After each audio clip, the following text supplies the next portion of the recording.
आजारी पडण्याचे प्रयोग. द मा मिरासदार. जन्म 1927.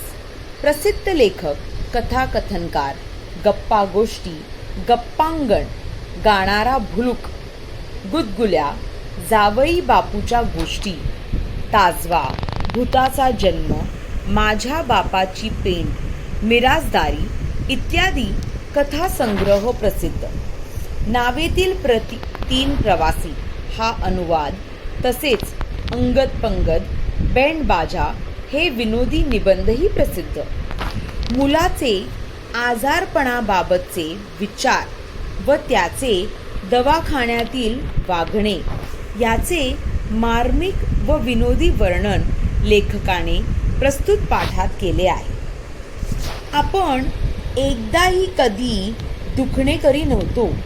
ही गोष्ट ध्यानात आल्यावर मोठी लाज वाटली. छे छे, निदान एखाद दुसऱ्या वेळी तरी आपण आजारी पडायचे होते. टायफॉइड, क्षय, निमोनिया असली मोठमोठी गोड दुखणी राहू द्या बाजूला, पण थंडी, ताप, खोकला, पडसे यापैकी तरी काहीतरी माझ्या वाटणीला यायला हवे होते. निदान पोटदुखी, डोकेदुखी यातले तरी काही. आपल्या स्वतःच्या मालकीची एकही औषधाची बाटली अजून असू नये. एखादेही साधे इंजेक्शन माझ्या वाटणीला येऊ नये काय. आमच्या घरात नेहमी कुणीतरी आजारी पडायचे. आई नेहमी खोकायची. बाबांना दर 8 दिवसांनी पडसे यायचेच. दादा कॉलेजात जात असला तरी त्याचे अंग नेहमी दुखायचे. कधीकधी ताईचे हात दुखायचे, पाय दुखायचे. तीही गादी टाकून झोपायची. सगळ्यांची औषधे मोठी छान असायची.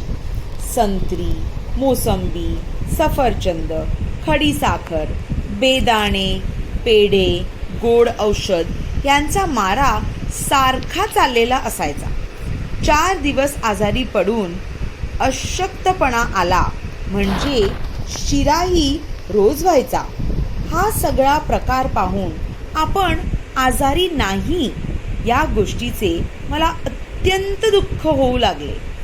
जे पदार्थ ही सगळी मंडळी आजारी म्हणून खात असत ते औषध या नावाखाली मोडत असत. त्यामुळे त्यांना हात लावायची मला सक्त मनाई असे. ही औषधे आपणही बरोबरीने घ्यावीत आणि त्यांच्या दुःखात सहभागी व्हावे असे मला फार वाटू लागले. या विचाराने मला काही सुचेना. घरातल्या माणसांचा मला मोठा राग येऊ लागला. त्यांच्या स्वार्थीपणामुळे पाहून मी अगदी चिडून गेलो. ती मंडळी स्वतःचं इतक्या वेळा आजारी पडत होती की माझ्या वाटणीला कोणतेच आजारपण येत नव्हते. ते काही नाही. आपण आजारी पडून डॉक्टरांकडून औषध आणायचेच असे शेवटी मी ठरवून टाकले. मग नेहमीप्रमाणे मी रोजच्या 3-4 बाटल्या घेतल्या आणि डॉक्टरांकडे गेलो. चड्डीच्या खिशात मी स्वतःची बाटली निराळी जपून ठेवली होती. दवाखान्यात खूप गर्दी होती. खूप माणसे असली म्हणजे मला फार बरे वाटे, कारण त्यामुळे बराच वेळ दवाखान्यात बसता येते. शिवाय बसलेल्या माणसांच्या चेहऱ्याकडे बघता येते. काय छान दिसतात एक एक लोक. हळूच मी खुर्चीवर बसलो आणि लोकांकडे टकामका बघू लागलो. काही लोक कणहत होते. कुणी इंजेक्शन घेऊन बसले होते.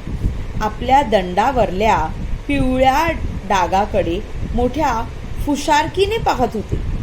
त्यांच्याकडे पाहून मला त्यांचा फार हेवा वाटू लागला. हळूहळू पुष्कळ लोक निघून गेले. मग मी हळूच माझी छोटी बाटली डॉक्टरांच्या टेबलावर सरकवली आणि म्हणालो, डॉक्टर, मला बरं वाटत नाही हो. मलाही औषध हवे आहे. असं? मग ये इकडे. बघू, तपासू असे म्हणत डॉक्टरांनी मला खाटेवर झोपायला सांगितले. त्या गुलगुलीत खाटेवर झोपताना अशी काही मजा वाटली म्हणता. इतक्या वेळा आपण दवाखान्यात आलो, पण या खाटेवर पडायचे सुख कधीसुद्धा आपल्या वाटेला आले नव्हते. आता डॉक्टर ती छान नळी आपल्या छातीवर, पोटावर लावतील, तपासतील, कदाचित इंजेक्शनसुद्धा देतील. नाही कोणी म्हणायचे. मग कसले तरी औषध बाटलीत भरून देतील. आहा, आपल्यालाही स्वतंत्र बाटली मिळायची तर ऐकून दादाची आणि आईचीच, ताईचीच ऐट नको काही एवढी. आनंदाने मी खाटेवर लोळत होतो. एवढ्यात डॉक्टर खोलीत आले. त्यांनी मला तपासले. इकडे तिकडे पालथे वळायला सांगितले. गळ्यातली नळी छातीवर लावली. जीभ बघितली.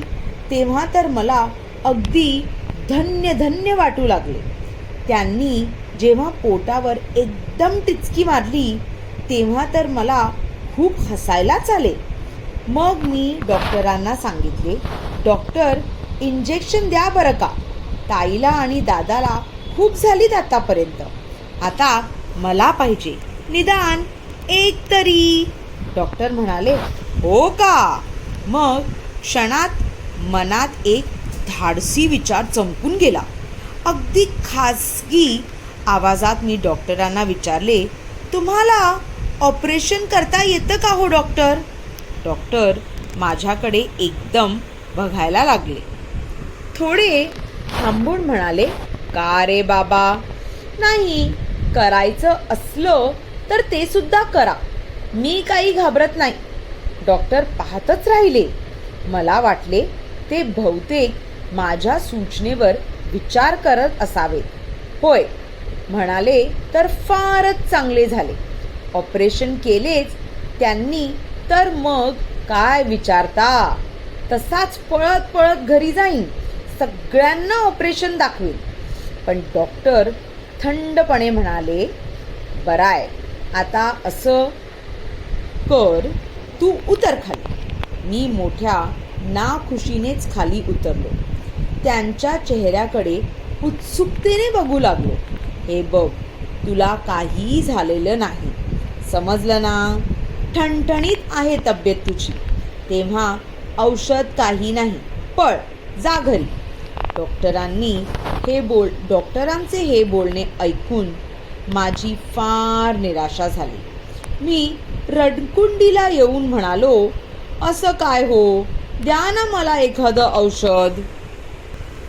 शब्दार्थ: पडसे सर्दी, हेवा वाटणे, असूया वाटणे, ऐट तोरा, मनात विचार चमकणे, मनात विचार येणे, नाखुशी, नाराजी. धन्यवाद.